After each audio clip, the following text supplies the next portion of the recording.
Hi and welcome. I'm Andy Mioch and you are watching A News. Here are the headlines. Markets briefly recover after Donald Trump announces a tariff pause. Washington says tariffs on Beijing stand at 145%. Reassurance force in Ukraine on agenda as the coalition of the willing meet at NATO HQ in Brussels. US and Russia swap prisoners in deal arranged by intelligence agencies.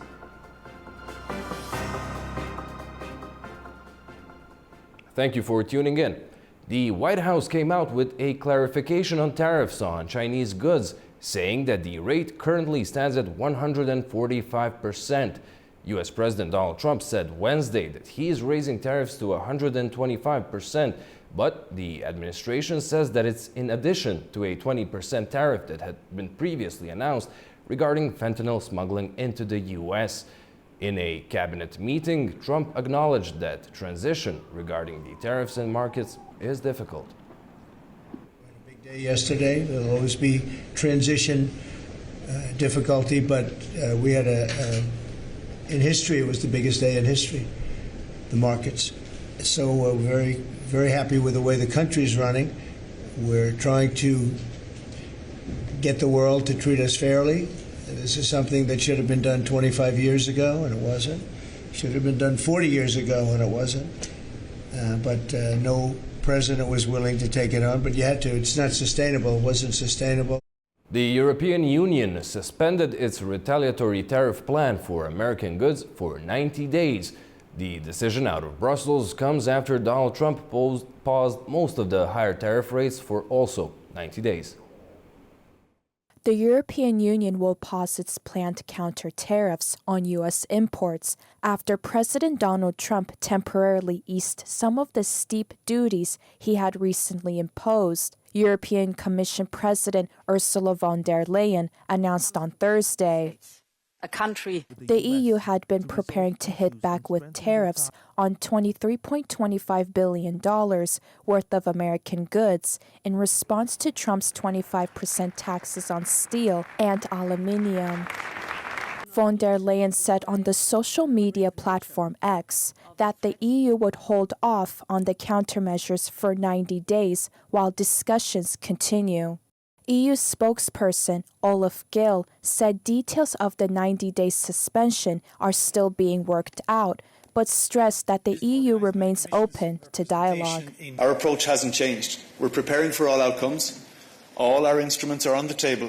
We want to talk to the Americans. We want to achieve deals that benefit both sides. We've offered them 0 for 0 on industrial products and goods. We believe we can reach all sorts of beneficial outcomes from both sides that would avoid the types of tariffs that we believe are harmful and counterproductive. So we're continuing all our preparations and we will continue to talk to our member states, talk to our industry, and we remain ready to engage in a meaningful way with the US. The bloc is still reviewing possible responses to U.S. car tariffs and other 10% duties that remain in place. The coming weeks will be crucial in determining whether the pause leads to lasting de-escalation or renewed trade tensions. Following Trump's tariff pause, global stock markets saw a brief surge before reversing course the next day. Despite initial gains, markets quickly pulled back. Following US President Donald Trump's sudden 90-day pause on tariffs, global stock markets saw sharp swings, first rallying, then pulling back. The pause, announced just a day after the tariffs took effect, temporarily eases duties for over 75 trading partners that hadn't imposed retaliatory tariffs. The European Union responded by holding off its planned counter-tariffs. China, however, doubled down on its retaliation and now faces an increased 145% tariff on its exports to the United States. Markets reacted immediately.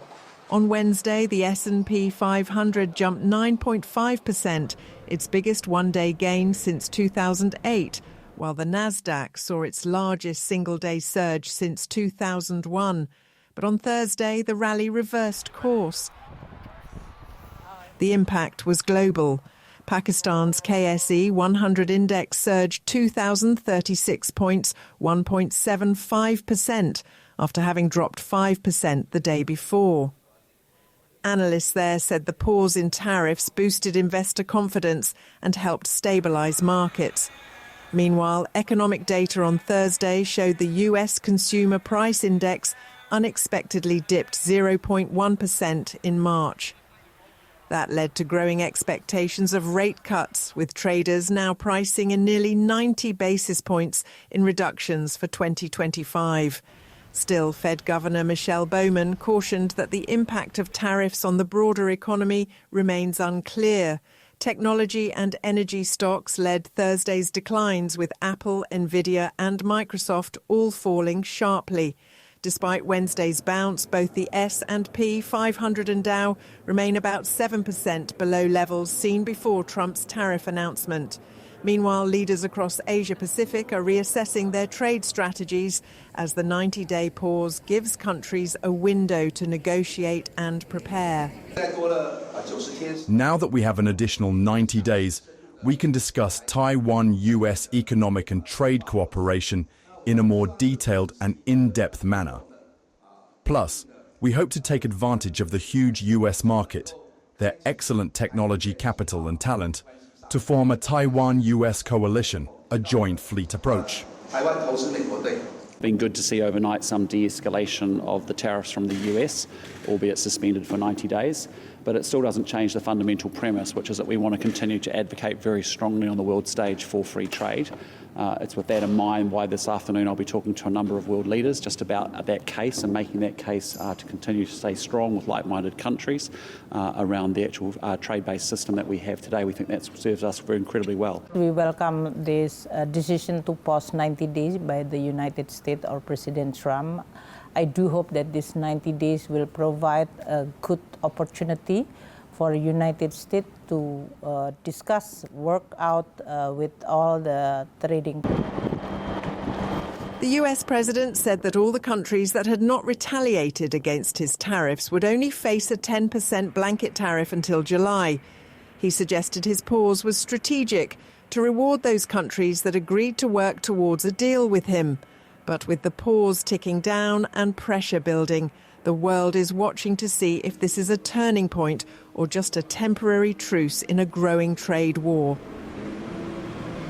On Trump's tariffs and the escalating trade war with China, we earlier spoke to analysts Francisco Rocha Gonçalves and Diogo Castro Silva. Here's what they had to say. Well, one of the profound misconceptions of Trump in what concerns his tariff policies is that he forgets that other political leaders have political constituencies as well.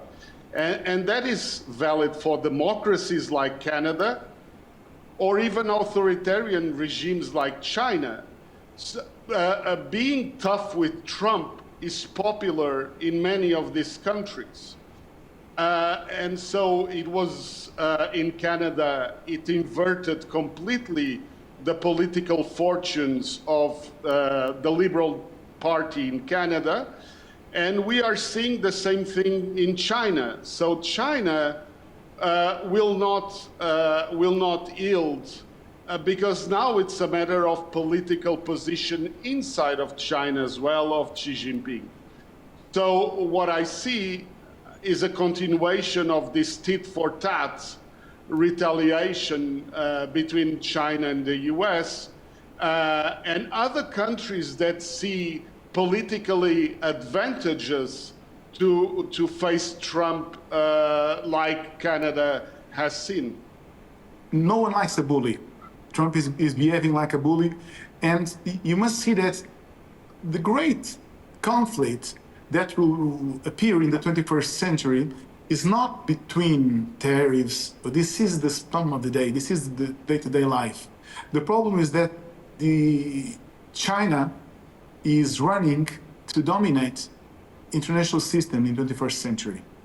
And Trump, what is giving China, as I said before, with this bazaar diplomacy, with this weaknessing of the American soft power, what he's giving is that he's giving the Chinese a lot of goodies, because they understand very well that worldwide the United States are losing friends. Trump is destroying the network of alliances that brought the American power in the 20th century. As you can see, the Chinese Prime Minister spoke with South Korea and China, proposing a trade-free area in the three countries. Trump has done one thing that nothing has done before for centuries. That was uniting those three countries, Korea, Japan, and China, in the same alliance, in the same free trade area.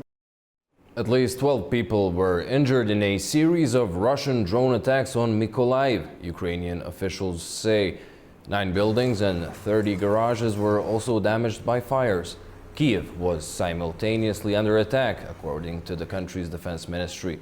They say that 30 drones targeted the capital and that they shot down 16 of them.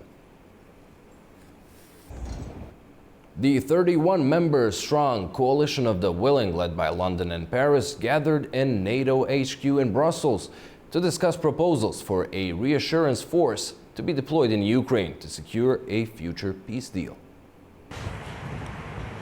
The issue of creating an external security force to ensure Ukraine's safety in the event of a ceasefire between Ukraine and Russia was discussed during the NATO Coalition of the Willing Defence Ministers meeting held in Brussels on April 10th.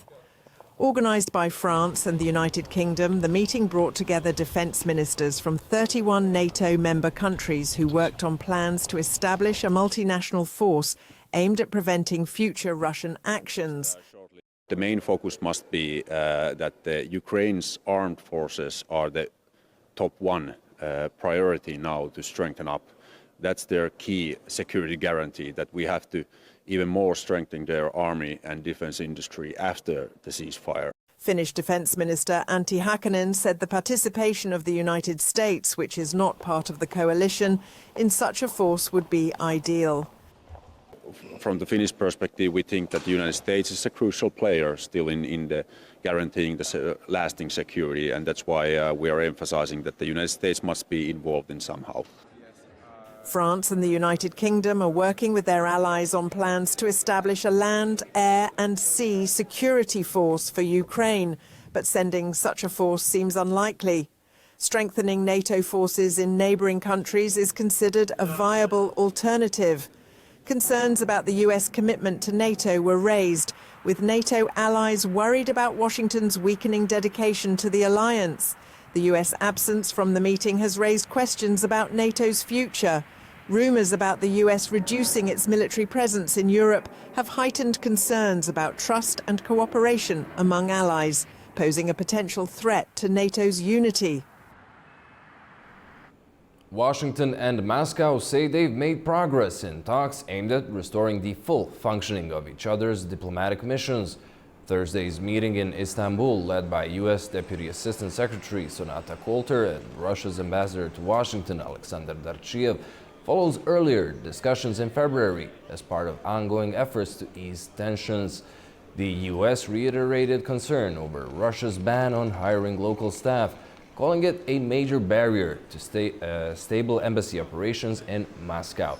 The war in Ukraine was not on the agenda. The same day, the US and Russia swapped prisoners. A dual citizen jailed in Russia was exchanged for a Russian-German national accused of exporting sensitive US electronics for use in Russia's military. Russia and the US carried out a prisoner swap early Thursday in Abu Dhabi. Ksenia Karelina, a Los Angeles spa worker, and an amateur ballerina who was born in Russia, was arrested in February 2024 while visiting family in Yekaterinburg after agents from Russia's Federal Security Service inspected her phone and found she had donated about $50 to a US-based charity providing humanitarian aid to Ukraine. Her contribution was deemed an act of treason, leading to a 12-year sentence behind bars.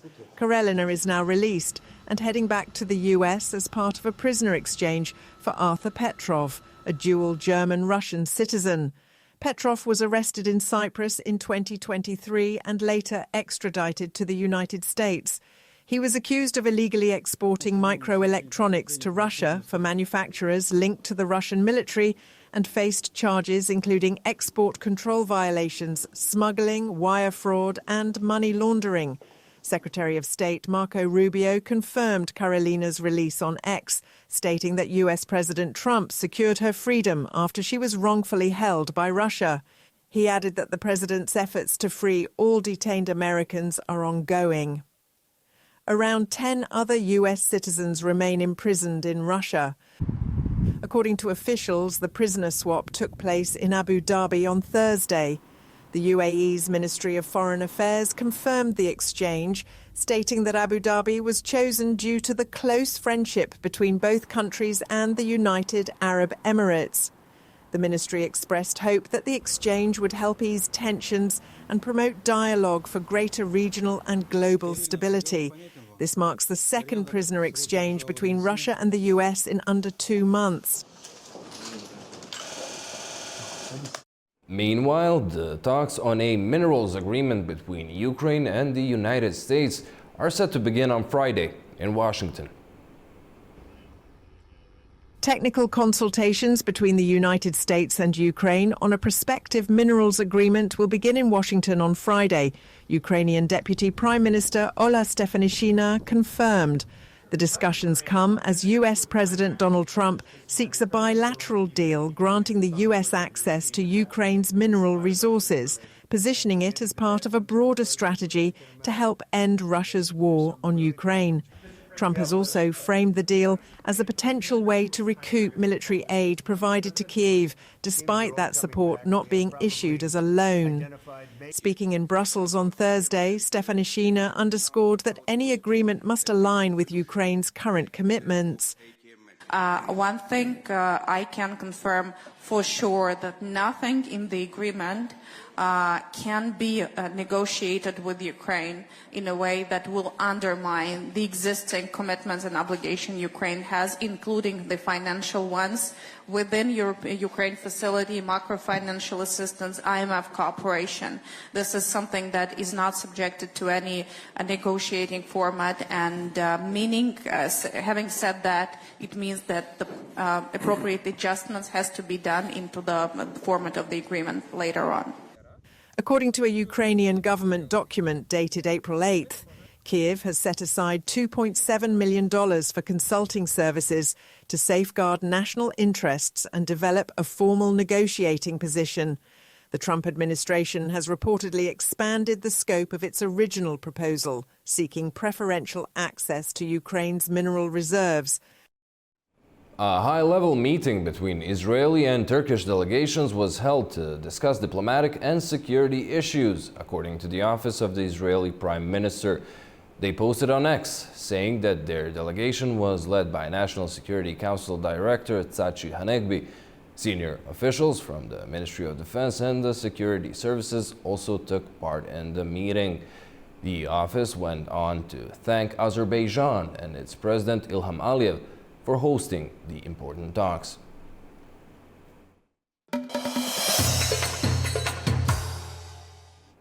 The European Union has authorized the European Commission to begin negotiations with Kazakhstan on easing visa requirements. The talks will aim to simplify procedures, including faster processing, fewer documents, lower fees, and broader access to multi-entry and long-term visas. Kazakhstan's foreign ministry says the agreement will take effect after both sides complete necessary domestic procedures. The move is also expected to boost cooperation in trade, culture, and humanitarian efforts.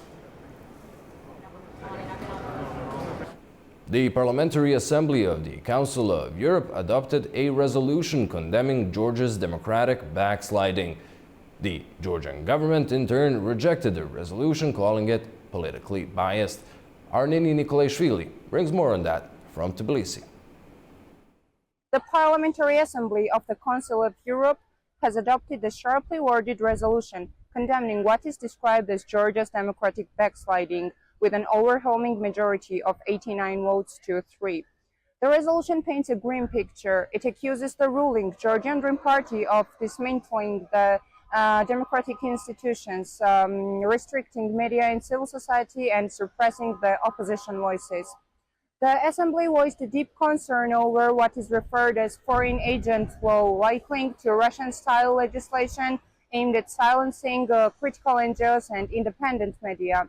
The resolution also condemned the recent legislative amendments to Georgia's electoral code and the media laws. The PACE criticized the Georgian delegation's complete absence in Strasbourg, which withdrew after their credentials were ratified subject to conditions in January, calling it the rejection of democratic dialogue. In response, Georgian Dream representatives rejected the resolution's findings, calling it political biased and based on misinformation promoted by the opposition and certain NGOs. The government stated that Georgia remains committed to democratic principles and argued that recent reforms were necessary for the regional security and transparency. The representatives of Georgian government also rejected accusations and criticism about the foreign agent law, insisting that this is modeled after the Western practices. Despite the strong language of resolution, it is non-binding and based on the previous statements from Georgia's delegation to PACE and the Georgian government. It came now with surprise or did not cause any concern for the Georgian government, which remains very resolute in the face of PACE criticism. This is Nina Nikolaishvili reporting from Tbilisi, News. The United States has reaffirmed its support for Azerbaijan's sovereignty, independence, and territorial integrity. The message of support came in a letter from U.S. President Donald Trump to Azerbaijani President Ilham Aliyev on the occasion of Nowruz. In the letter sent on April 10th, Trump congratulated the Azerbaijani people, describing Nowruz as a symbol of peace, prosperity, and renewal. He praised the strong partnership between the two countries and expressed optimism about future cooperation. Trump also acknowledged Azerbaijan's support for Israel and its role in promoting regional peace, underscoring the strategic importance of U.S.-Azerbaijani relations. Azerbaijan's Ministry of Foreign Affairs has extended its condolences to the Dominican Republic after the roof collapse at a nightclub in Santo Domingo on Tuesday night that claimed 218 lives. In a statement shared on social media, Azerbaijani officials expressed sympathy to the government and the people and wished a swift recovery to those injured. Emergency crews say they continue to work until the last body is found. The second Sustainable Construction Summit was held at the Sea Breeze Resort in Baku, co-organized by the Azerbaijan Industrial Safety Association, Public Union, and PMD Projects, LLC, under the theme People, Planet, Prosperity. When we think about sustainable construction, what comes to mind? Concrete, steel, and lots of green. But no one truly thinks that these projects are actually building the future of the planet. In this summit, we're discussing how to serve both the environment and the economy of the future. Can a balance between environmental responsibility and economic development truly be achieved? The answer is yes. We learned that at the Sustainable Construction Summit that brought together 7 keynote speakers and 250 executives, managers and decision makers. Co-organised by Azerbaijan Industrial Safety Association and PMD Projects, key discussions focused on environmental protection and efficient resource use, urban planning trends and innovation in green construction. Experts agreed that apply sustainability principles in project management is the key matter at stake. If we wouldn't set this balance between the construction and the sustainability, between the green sensitivity to the other segmentations of the real estate, we would have a nice, we wouldn't have a nice future for all of us. So that's a mandatory, and that's one aspect of that question. Another aspect is when you make an investment to the real estate industry, it should be sustainable as well. Otherwise, you will lose money. Sometimes green solutions in construction are so innovative that it feels like we're not building but creating a futuristic city. But the question is, can green construction be as strong as concrete? Capitalization of real estate market in the world is around $380 trillion, where sustainable construction just takes only 0.1% of this value, which shows how much perspective is still there. So it shouldn't be only as a trend and as a kind of extra value or added value. The sustainable construction is the mainstream of future.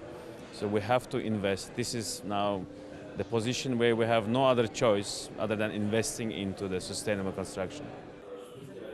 A Davos-style follow-up panel discussed the Sustainable Green Construction Declaration, where experts were keen to raise concerns and express their opinions. The companies that contributed to the development of the construction sector honoured with the Builders' Awards ceremony. The summit reaffirmed that sustainable construction is a shared responsibility, shaping the future of urban development. The fourth edition of the Antalya Diplomacy Forum is set to kick off. The event will gather leaders, policymakers, academics, and experts from around the globe.